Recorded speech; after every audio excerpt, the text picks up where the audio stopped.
Bismillahir Rahmanir Rahim. Wata kissar kashi na 17.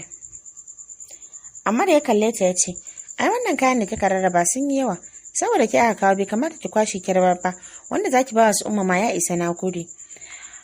Abin da ka cika shine wanda ka bayar shine rabanka. Ka sani ko dalilin bayarwa da muka yi Allah ya ninka mana, ai abin duniya ko ka bayar ko baka bayar ba sai ya kare, amma ba wanda zaki bawa a family ɗinku. Bai kamata a ce ki rabar da kayan nan haka ba.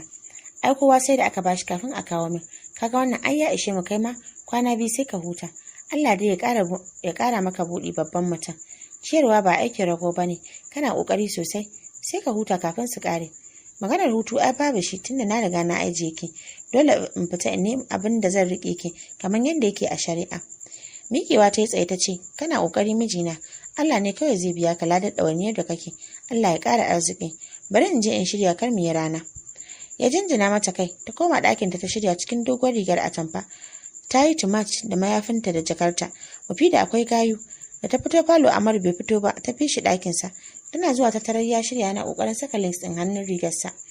Da sauri ta ƙarasa inda yake ta fara ƙoƙarin saka masa ta ce, "Babban mutum ka yi kyau sosai, kamar in sace ka in gudu." Kallanta kawai yake ba tare da ya ce mata uffan ba, amma ita ma ta yi kyau sosai, amma san bata yi kama da matar aure ba. Ta ɗauko turare ta fesa masa jikinsa. Ta ce Allah ya barin da abin sona har ƙarshen rayuwata. Ita dai duk wani motsi da za ta yi sai ta yi masa addu'a ko kuma ta yi masa kirari ko ta nuna masa irin soyayyar da take masa. Lokuta da dama har mamaki take bashi. Haka ya shiga gaba tana bin sa a baya. Suka kulle gidan suka fita. Amar idan ya fita tare da Mufida baya ɗaukar fasinja.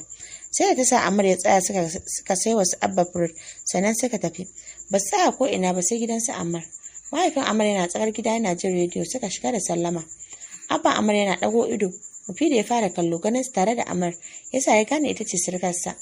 Murmushi ya ce, "Barka da zuwa yarinyar kirki, sannan da zuwa sarkata." Har ƙasa Mufida ta durƙusa tana murmushi ta kai da mahaifin Amar, shi ma cikin dattaku ya amsa mata ya ce, "Zauna mana, sarkata." Gefen tabarma Abba ta zauna. Amar da ɗan gyaran murya ce, "Tunda ni baka maraba da zuwa na, bari in koma." Abba ya murmushi ya ce, "Ni ai ka daɗe muna tare, ni na yi ya, dama ba auta da namiji. Babarka ta yi auta da kai, ni yanzu ga auta ta nan." Amar ya ce, "Ai kuwa za ka ga halin auta kam." Murmushi Mufida ta ce, "Dama shi ma ɗan auta ne?" Abba ya ce, "Ƙannansa 3 ne suka rasu, kin ga kuwa shi ne ɗan auta."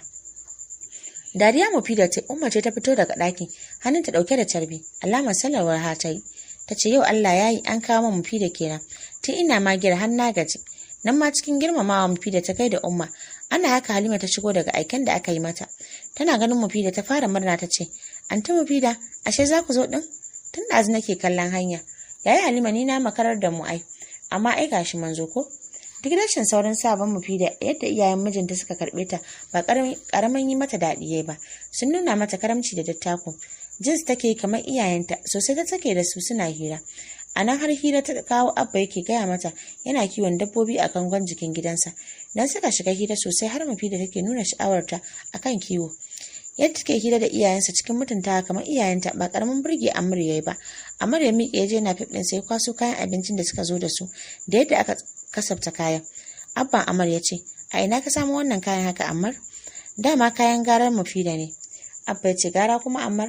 Ina fatan ba zuwa kai kace sai an maka gara ba. Dan na san halin ku matasan yanzu akan garar nan sai ku yi wa mace gori dan abin kunya."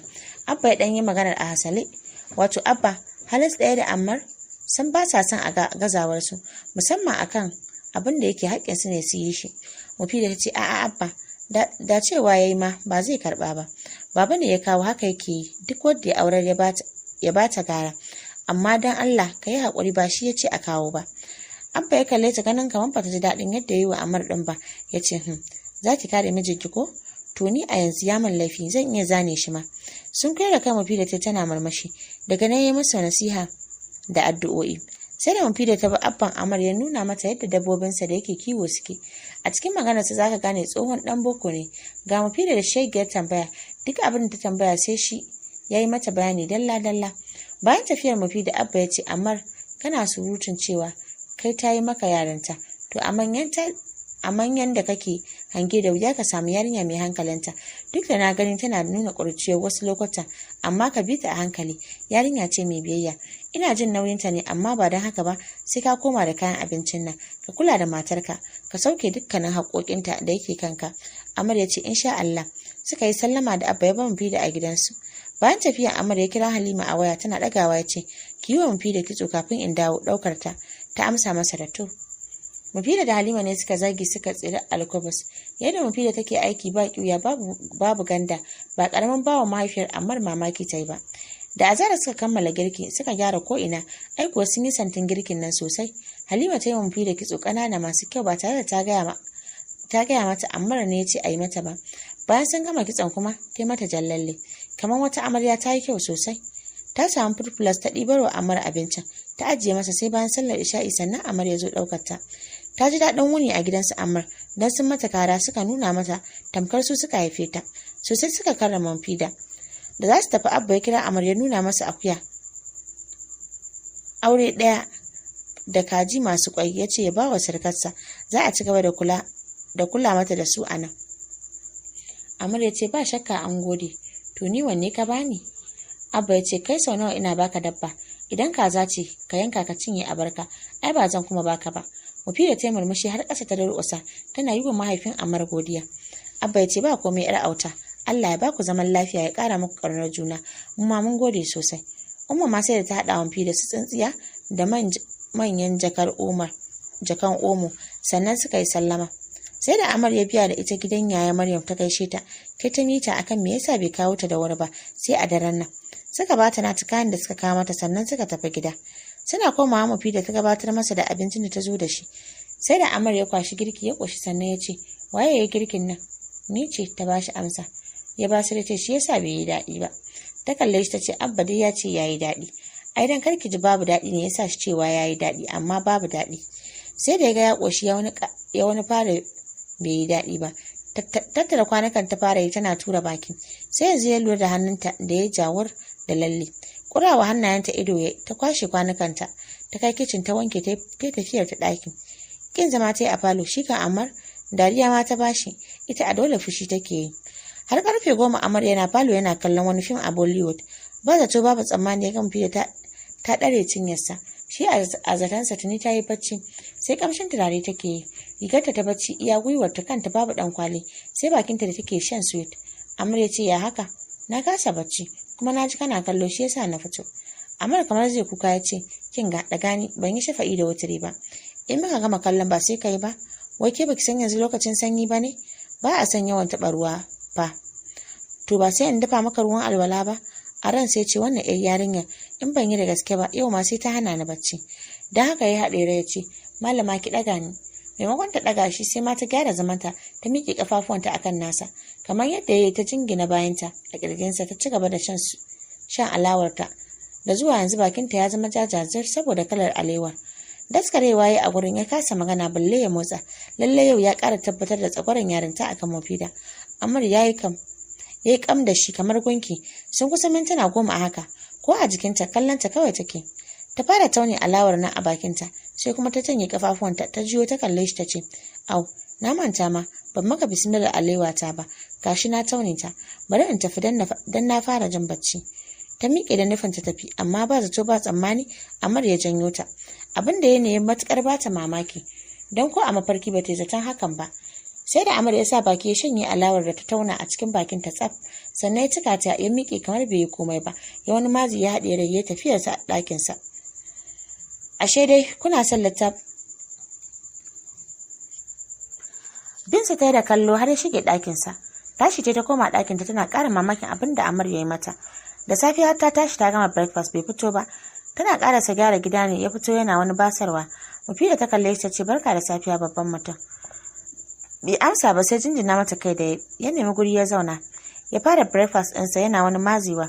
Murmushi take yi ta san abin da ya faru jiya ne yasa yake ta wannan basarwar. Sai da ya gama ta koma kusa da shi ta ce hubbi kalli lalle na yayi kyau kuwa. Kallon hannun ya da zuwa yanzu ya fara zama maram. Ya gyaɗa mata kai amma bai ce komai ba.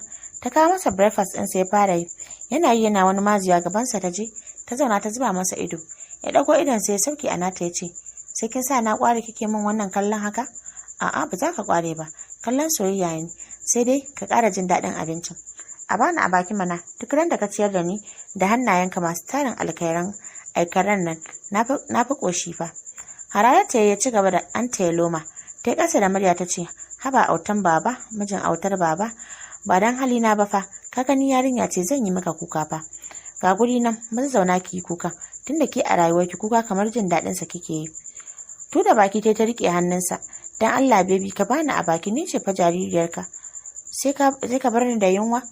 Kallanta yake yadda ke ta zuba ta bara. Amir ya haɗe rai ya ce kinga idan baki bari ba zan tashi yanzu nan in bar miki gida. Allah in baka bani ba zan ki cin abincin yau. To kar ki ci mana ciki na ko naki. Ciki na ne amma ni ba zan iya zama ina kallon abin kaunata bai ci abinci ba. Dama na san baka so na. Dama na taɓa cewa ina son ki ne? Baka taɓa cewa kana so na ba amma na san ana so na. Ko ba a gaya min ba na riga na sani. Kallanta ya ta ɗago ita ma ta kalle shi tare da kashe masa ido. Ni dai ban ce ina so ba saboda a yanzu dai reno kawai nake yi. Ni ban ga abin so a gurin kwaila ba. Banda rawar kai da yarinta babu abin da kika iya. Take da kai ta ce shikenan nagode. Ni kam har zuciyata idan na ce ina son ka to ina nufin abin da na faɗa. Ta miƙe ta koma kan kujera ta yi shiru. Ƙarshe ma ta kwanta ta rufe idanta. Yanayin yadda ya ga ta yi ne ta ɗan bashi tausayi. Amma dai bai ce mata komai ba. Ya kammala breakfast ɗinsa. Kamar ya miƙe ya je ya harama fita. Sai ya ga bai kamata ya tafi ya bar ta tana fushi ba. Duba da yadda take shiga damuwa idan ta ga baya walwala. Hannunsa ya miƙa ya ɗan ja yatsar kafarta a hankali ta buɗe ido ta kalle shi. Sako in baki abincin. Kar in je ki ce bana baki abinci. Bata ce komai ba ta sauko ta zo gabansa ta zauna. Yanayin fuskar ta ya nuna ƙiris take jira ta yi kuka don ba ƙaramin haushin abin da Amar ya faɗa ta ji ba. Ya haɗa mata abin karyawa ya kalle ta ya ce dawo nan ya nuna mata inda za ta zauna dab da shi. Ta matsa ta zauna ya fara bata abinci a baki tana ci. Ya ɗan girgiza kai ya ce rigimammiya kawai sai ka ci yar yayi. Tura baki tai tana sosa gefen fuskarta tamkar irin shagabbun yaran nan. Na ƙoshi fa. Kin ƙoshi? Wa kike nufi ya cinye ragowar ki? To ai na ƙoshi ciki na ya cika. Dan wannan abincin ne kike ƙoshi? Ƙwaya buɗe bakin ki cinye sauran. Allah in ka ce sai na ci zan iya yin amai.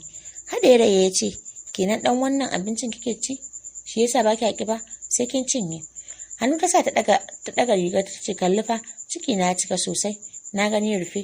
Ta sauke rigar ya dan kura mata ido sannan ya ce Allah ya shirye ki. Me kuma nayi? A'a babu komai addu'a kawai ne miki. Ƙarshe Ammar ne ya tattare kwanuka dan yau rikici take ji sosai. Yana shirin fita ne yaro ya sallama da yake yau gidan a buɗe yake. Mufida ta amsa ta fito tsakar gida ta kalli yaron ta ce ya aka yi ne?